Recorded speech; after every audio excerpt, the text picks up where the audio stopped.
Neste momento, Deus, através desta emissora, leva até você mais um programa de fé, com mensagens, hinos e orações a seu favor.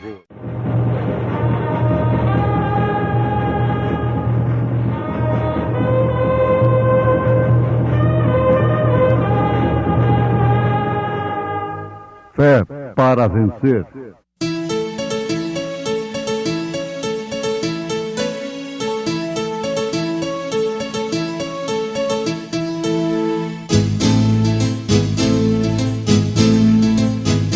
Mensageiro, Deus enviou seu profeta, seu profeta é. Este som de alarido retumbando está, retumbando está. E as águias de Deus, e as águias de Deus já voando estão, já voando estão. Brana foi seu nome e Deus foi com ele, e Deus foi com ele. E a coluna de fogo sempre lhe seguiu, sempre lhe seguiu. A palavra ele pregou, a palavra ele pregou com fidelidade. Assim, pois, isto não depende do que quer, nem do que corre, mas de Deus que se compadece. O amor divino é como a flor.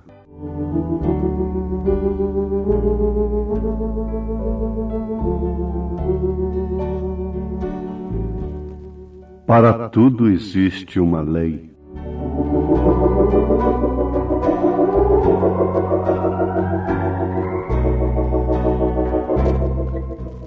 Ouvintes, a soberania de Deus, a sua onisciência, onipresença e onipotência é que permite a crença, a fé na predestinação e na eleição.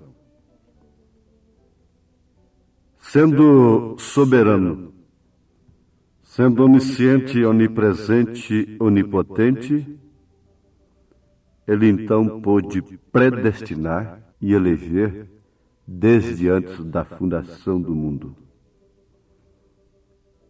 Paulo, na sua carta aos Romanos, capítulo 9, faz menção disto,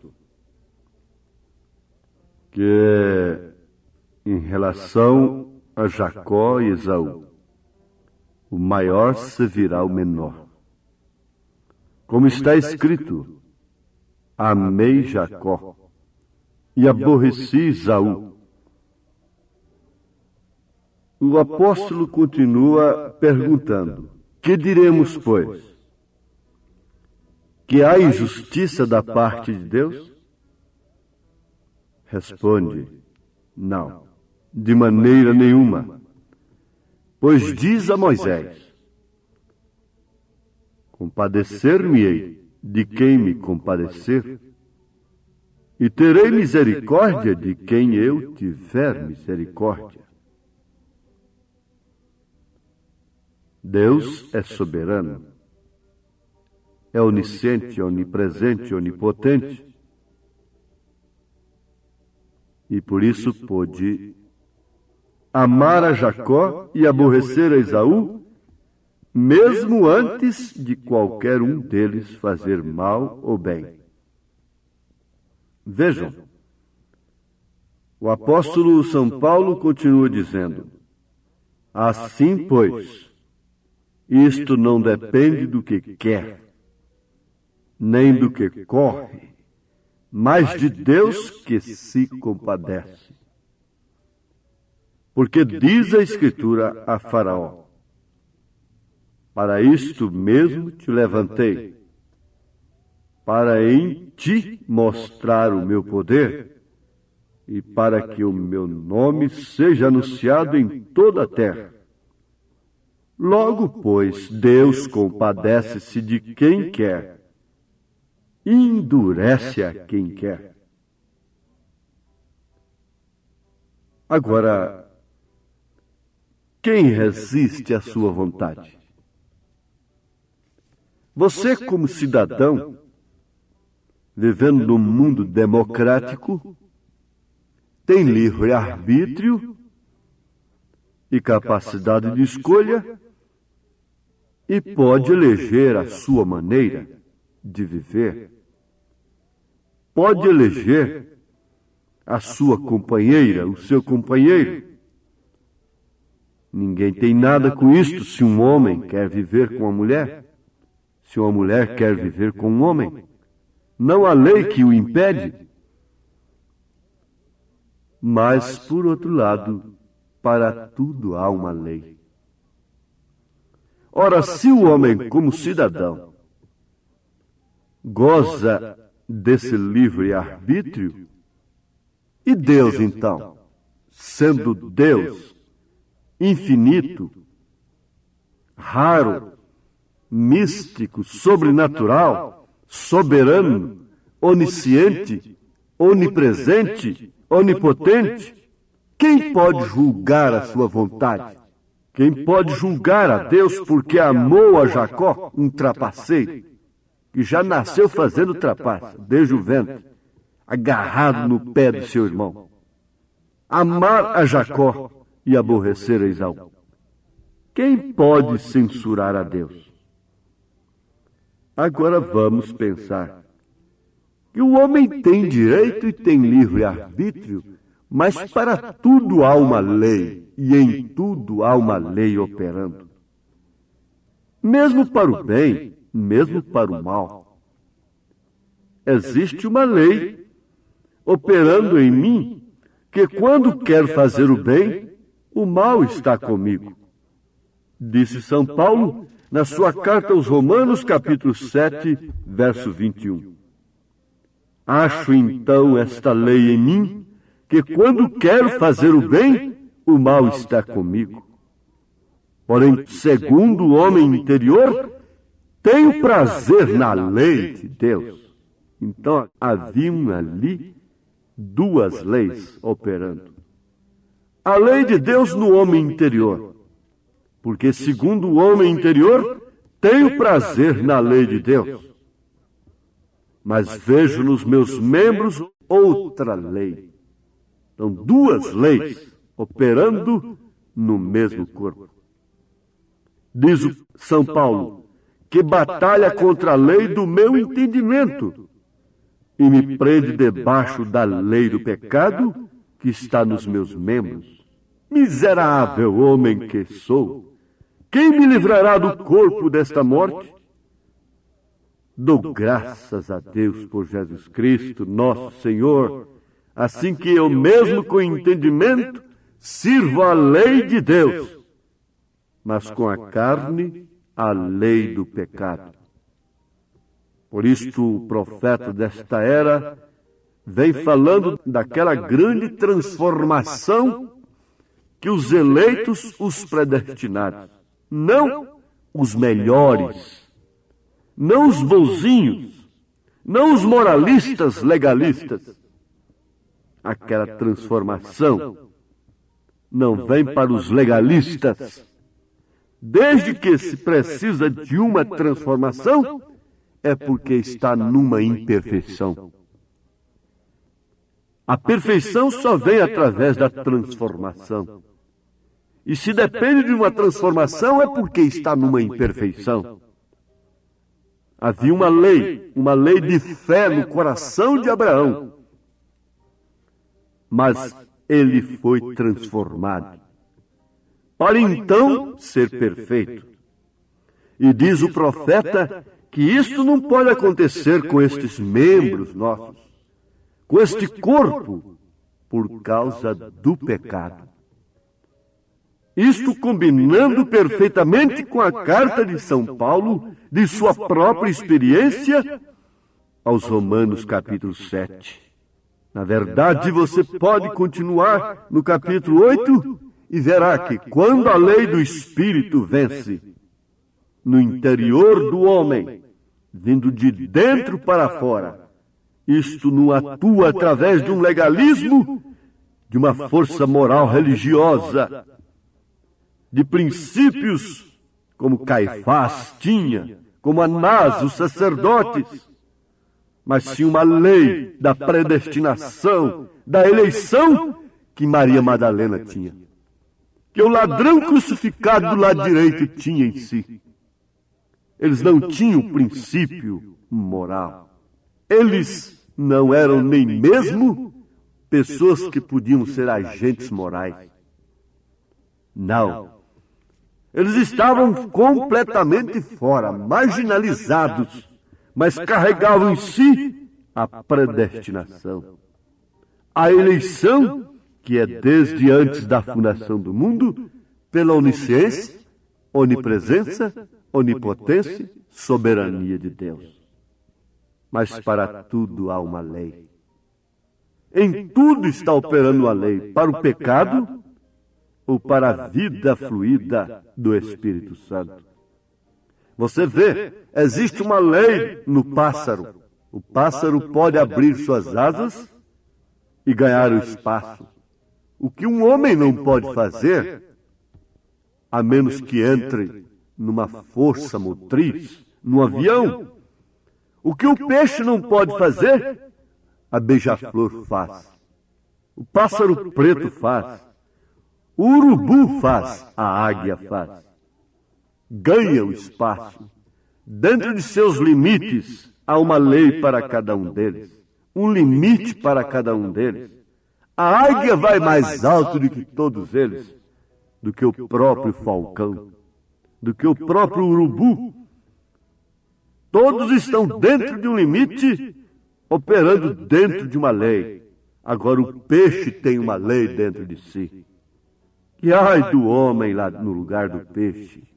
Ai do urubu, ai da águia no lugar do peixe. Lá no profundo da água, do rio, do mar, há uma lei ali dentro dele que lhe permite viver ali. Você vê que quando alguém quisesse aveia, tinha que ir procurar na tribo a quem foi destinado plantar aveia. Quem quisesse trigo deveria procurar trigo naquela tribo a quem foi destinado plantar trigo. Quem sabe as Escrituras sabem perfeitamente do que eu estou falando. Agora veja, tudo era uma lei, plantar aveia, plantar trigo e outras coisas diversas. Há uma lei para manter o peixe dentro d'água e uma lei que não o permite viver fora d'água. Como pode o peixe vivo viver fora d'água fria? Mas há uma lei que não permite o pássaro viver no fundo d'água onde o peixe vive. Então aí está a compensação. O peixe diz para o pássaro: eu ganho as profundezas d'água, eu posso conhecer as ervas marinhas. O pássaro disse: eu posso conhecer o céu azul, eu posso respirar do alto da montanha. Mas um faz uma coisa que o outro não pode fazer. Agora, como Deus ama variedades, Ele ama montanhas, planícies, planaltos. Você já pensou se a terra tivesse somente planícies, planaltos, estradas retas, planas? Mas há beleza na terra.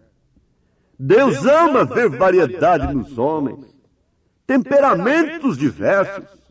Falta uma coisa num, mas ele encontra no outro. E numa casa você vê que cada filho tem uma natureza. E você encara todos como um bom pai, com amor, como uma boa mãe, com amor. E eles dizem que os dedos das mãos não são iguais. Agora, é sua mão? É seu corpo? É membro do seu corpo ou não é? Agora, porque não somos iguais, não somos filhos? Aí está onde muitos estão tropeçando. Deus me permitiu ir a certas profundezas que determinados pássaros não podem ir. Deus me permite a ir a certa altura que determinados peixinhos que têm uma luzinha no focinho não podem ir, porque ele só conhece profundidade. Ele é um pequeno mestre, mas só de profundidades do mar.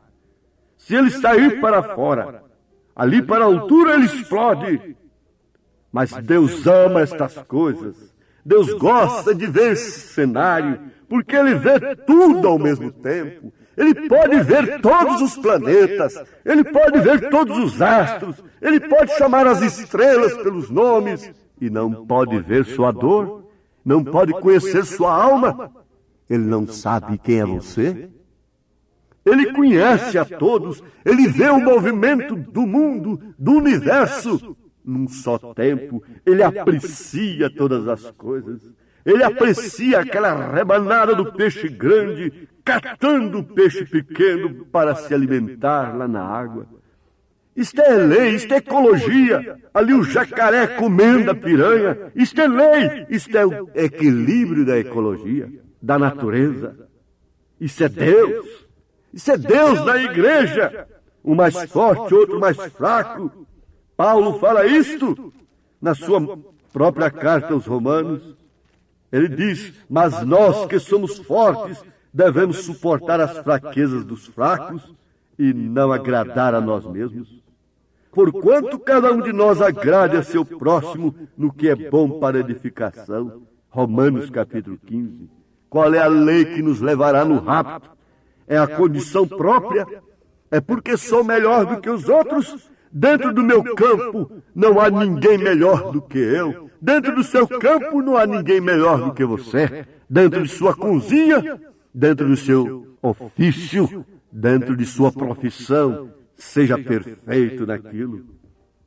Oh, como isto nos faz ver Deus de todas as formas, porque Deus nos vê também de todas as formas. Como nós podemos olhar para um Deus dessa natureza? Sim. Veja aqui, se uma onça matar um homem, ela não vai para a cadeia. Mas se um homem matar uma onça, o que acontece? Ele vai responder um processo. A onça é um animal irracional. O homem é um animal racional. Há uma lei para ele. Quem vai prender uma onça porque matou um veado?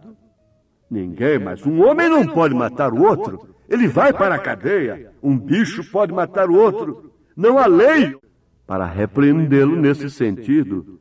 Há uma lei operando. Há uma lei que o leva a viver daquilo, de suas vítimas. Mas veja só, há uma lei que opera. Há uma lei que está operando para levantar um povo no poder da transformação, no poder do Espírito Santo, no poder de Deus. Como explicar essa lei? Quem pode explicar as leis? Quem pode? Explique a eletricidade. Pode explicar a lei de voar? Pode explicar a lei mecânica do automóvel? Quem pode explicar a lei que levantou Elias nas alturas como um verdadeiro astronauta? Quem pode explicar qual foi a lei que antes disso levou Enoque, trasladou Enoque sem provar a morte? Quem pode explicar a lei que levantou Jesus e os discípulos olhando até que ele fosse encoberto por uma nuvem? Quem pode explicar essa lei que chamou Lázaro do túmulo? Quem pode explicar a lei que vai ressuscitar os mortos? De Apocalipse, capítulo 21. Quem pode explicar esta lei da transformação, da transladação, de subir, subir? É somente crer. Somente crer neste amor sem igual. Não há outro meio. Agora a soberania de Deus predestina o homem para crer, somente crer. Como explicar a vinda de um profeta nesta era? Eu não posso fazê-lo. Eu não tento fazê-lo. Eu creio que Deus enviou o profeta Elias para nos preparar desta maneira simples. através da mensagem que você está ouvindo, toda inspirada em sua mensagem. No mesmo espírito dele, eu vos anuncio a sua mensagem. É somente crer. Tudo é possível, somente crer. Quando você crê em coisas maiores, o câncer fica menor. Quando você crê em coisas maiores, a diabetes fica pequenininha. O reumatismo fica pequeno. A chaga no coração vira uma coisa minúscula. Deixa de ser esse gigante te afrontando. A própria morte desaparece e você grita: onde está a morte, o teu aguilhão? Onde está o inferno, tua vitória? Tragada foi a morte na sua vitória. O aguilhão da morte foi quebrado, o pecado, e graças a Deus que nos dá vitória por nosso Senhor Jesus Cristo. Isto é lei, é Deus operando no seu coração para crer no profeta de Deus, na mensagem que nos levará à transformação. Não a sermos melhores pássaros raros, não, mas sermos transformados pelo poder da palavra. Em nome de Jesus Cristo, Deus te abençoe com esta lei, a lei da fé, da predestinação, da eleição, da soberania. Em nome de Jesus. Amém.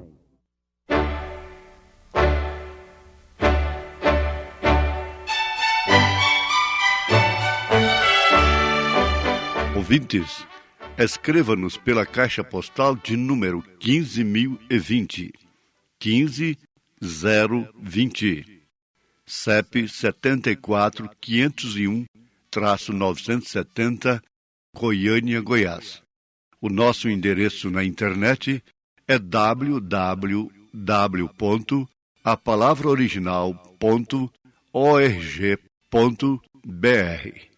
Volte a nos ouvir amanhã novamente neste mesmo horário, nesta emissora, se o Senhor nos permitir, com fé no Filho de Deus, a fé que vence o mundo.